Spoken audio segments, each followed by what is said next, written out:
বিড়ালকে ভালোবাসবেন। ও মুসলমান শুনে নাও, আল্লাহ নবীজি, ও মুসলমান শুনে নাও, দিলের কান্ডা লাগা শুনে নাও, পৃথিবীর মধ্যে মহামানব যারা আছে দুনিয়ার মধ্যে বিড়ালকে ভালোবেসেছে। এই বিড়াল একটা গৃহপালিত পশুর মধ্যে পড়ে যায়, এটা এত প্রভুভক্ত হয়, এত মুসলমান শুনে নাও, বিড়ালটাকে অত্যন্ত মায়া করবেন। বিড়ালটা যদি দোয়া করেন, বিড়ালটাকে বিনা কারণে কোনো বিষ দিয়ে মারবেন না, কোনো কিছু দিয়ে মারবেন না। ও মুসলমান শুনে নাও, বিড়ালটাকে যত্ন করবেন। বিড়াল যদি অভিশাপ করে, বিলাই যেটা বলা হয়, অভিশাপ করলে সঙ্গে সঙ্গে আমার আল্লাহ কবুল করে নাই। বিড়ালের অভিশাপে মানুষ ফকির হয়ে যায়, বিড়ালের অভিশাপে মানুষগুলো ধ্বংস হয়ে যায়, বিড়ালের অভিশাপে দুনিয়ার সংসারের মধ্যে অশান্তি লেগে যায়।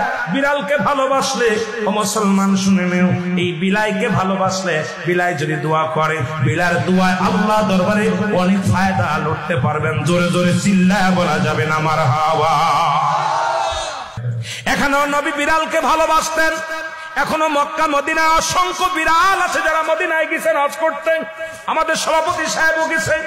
অসংখ্য বিড়াল গুলো দেখবেন মদিনার মনোয়ারায়, রাসূলুল্লাহর রওজার আশেপাশে, কাবা শরীফের আশেপাশে অসংখ্য বিড়াল। ধরে বলেন ঠিক কিনা? এত সুন্দর বিড়াল যারা মক্কা মদিনায় দেখে আসছেন তাদের কাছে জিগাইবেন বিড়াল আছে কিনা আছে। এই বিলাইদেরকে ভালোবাসবেন, বিলাইকে অভিশাপ দিবেন না। একবার এক মহিলা অমুসলমান রাসূলুল্লাহর কদমের মধ্যে একজন বিড়ালকে বিষপান করায় মেরে ফেললো।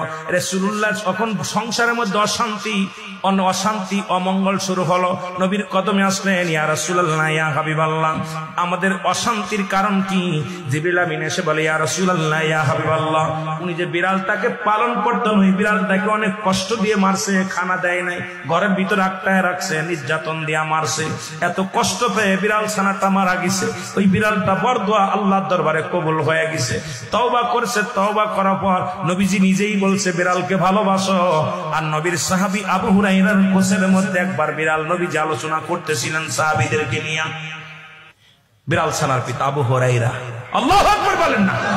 বিড়ালের পিতা হঠাৎ করে কোসের মধ্যে বিড়াল ডেকে উঠছে। নবীজি বললেন, এ আবু হুরায়রা। সবাই আশ্চর্য হয়ে গেলেন, এবার বিড়াল ছানার আব্বা কি ডাক। হঠাৎ করে আব্দুস শামস আব্দুর রহমানের কোসের ভিতর থেকে একটা বিড়াল বাইর হয়ে আসলেন।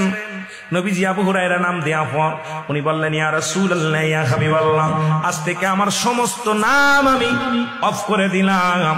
আমার নবী আজ থেকে বিড়ালের বাবা বলে আমারে ডাকছে, আমি বিড়ালের বাবা হই। জগৎ বিখ্যাত একজন সাহাবী, যিনি পৃথিবীর মধ্যে বিড়াল ছানার পিতা নামে আখ্যায়িত। জোরে জোরে চিল্লায় বলেন মারহাবা।